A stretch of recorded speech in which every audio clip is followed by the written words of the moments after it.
ডিচিয়ে আমাক জনোৱা মতে 6 বজাত আহি তেখেতসকল উপস্থিত হয় 6 তাৰিখ আৰু সেই 6 তাৰিখৰ পিছৰ পৰা আজিৰ এই মুহূৰ্তলৈকে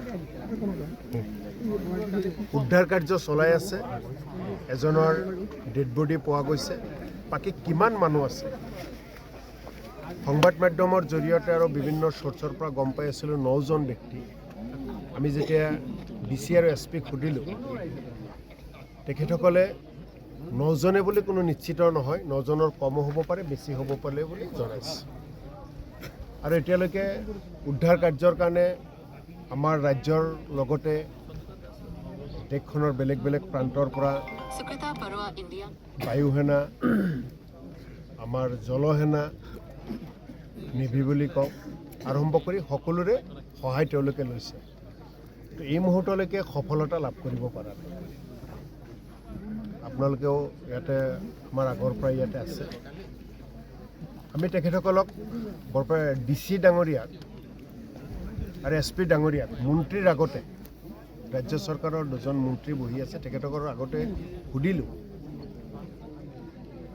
যে এই যে অবৈধ খনন কাৰ্য চলি আছে, যি আমাৰ AMDCৰ বাহিৰত, AMDCৰ আওতাত নপৰে আৰু AMDCৰ কোনো পাৰ্মিশ্যনো নাই। তাৰপিছত আপোনালোকে জিলা প্ৰশাসন আৰু আৰক্ষী প্ৰশাসন এই বিষয়ে আপোনালোক অৱগত হয়নে নহয়? তেওঁলোকে আমাৰ কথাৰ কোনো উত্তৰ দিব পৰা নাই। আৰু আমি সুধিলোঁ এই কাৰ্যৰ লগত, এই চিণ্ডিকেটৰ লগত, অবৈধ কয়লা খনন কাৰ্যৰ লগত কোনে কোনে জড়িত, কাৰ নেতৃত্বত চলি আছে? তেওঁলোকে ক'লে এটা FIR আমি লৈছোঁ, এজনক আমি এৰেষ্ট কৰিছোঁ, পুনিচা নামৰ এজন ব্যক্তিক, বাকী আমাৰ তদন্ত চলি আছে। আমি এটাই দাবী জনালোঁ যে ইয়াৰ লগত জড়িত কোন কোন?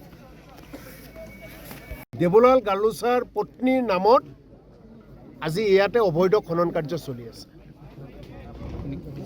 কণিকা হোজাই, দেবুলাল গালোচাৰ পত্নী কণিকা হোজাৰ নামত এই গোটেই অবৈধ খনন কাৰ্য চলি আছে, গোটেই চিণ্ডিকেট চলি আছে। আৰু পুলিচে কাক গ্ৰেপ্তাৰ কৰিলে? প্ৰথম তেওঁলোকৰ এটা মহৰী বা কেৰাণী এজনক, পুনিচা নামৰ কেৰাণী এজনক গ্ৰেপ্তাৰ কৰিলে। গতিকে আমাৰ একেবাৰে স্পষ্ট কথা, দেবুলাল গালোচা, তেওঁৰ পত্নী আৰু কোন কোন জড়িত আছে, এই চিণ্ডিকেটৰ ভাগ কাৰ কাৰ পকেটত যায়, প্ৰতিজনক গ্ৰেপ্তাৰ কৰিব লাগিব। কোনো কাৰণতে যিসকল শ্ৰমিক আজি ইয়াত আবদ্ধ হৈ আছে, এজনৰ ডেড বডি ওলাইছে, নেপালৰ বুলি কৈছে, কোনো কাৰণতে এওঁলোকৰ এজন মৃত্যু হৈছে, বাকীকেইজন আমি এতিয়াও ভগৱান আলোচনাত প্ৰাৰ্থনা জনাইছোঁ, তেওঁলোকে জীয়াই সুস্থ থকাৰ কাৰণে কামনা কৰিছোঁ। কি হয় নাজানো, ওপৰলাই জানে। গতিকে এই ঘটনা সমগ্ৰ দেশ, সমগ্ৰ বিশ্ব কঁপি গৈছে।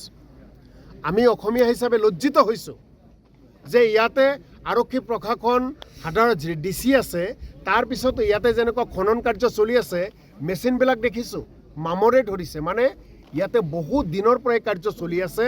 আৰু ডিচি আৰু SP ইয়াতে তেওঁলোকৰ সন্মুখত আজি আমি একো নকলোঁ, তেওঁলোকৰ জ্ঞাতহাৰে এইবিলাক চলি আছে। ডিমা হাছাও পাৰ্বত্য জিলাৰ ডিচি SPৰ জ্ঞাতহাৰে ইয়াতে অবৈধ খনন কাৰ্য চলি আছে। গতিকে ইয়াতে ডিচি আৰু SPও কিন্তু দোষী, তেওঁলোকে শাস্তি পাব লাগিব।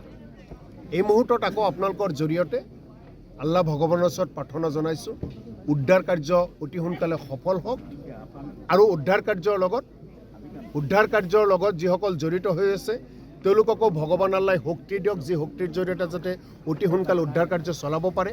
যিসমূহ পৰিয়ালৰ ব্যক্তি এতিয়া আবদ্ধ হৈ আছে, সেই পৰিয়ালৰ প্ৰতিজন পৰিয়ালবৰ্গলৈ ভগৱান আল্লাই তেওঁলোকক শক্তি দিয়ক, যাতে তেওঁলোকে শান্ত হৈ থাকিব পাৰে।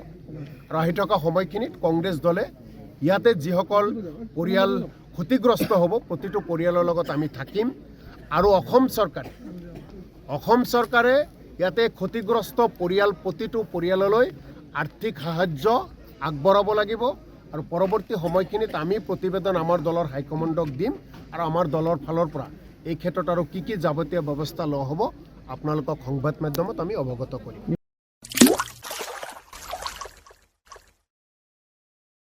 अन्नपूर्णा काव घी देश के हर एक खाने को लजीज बनाता है।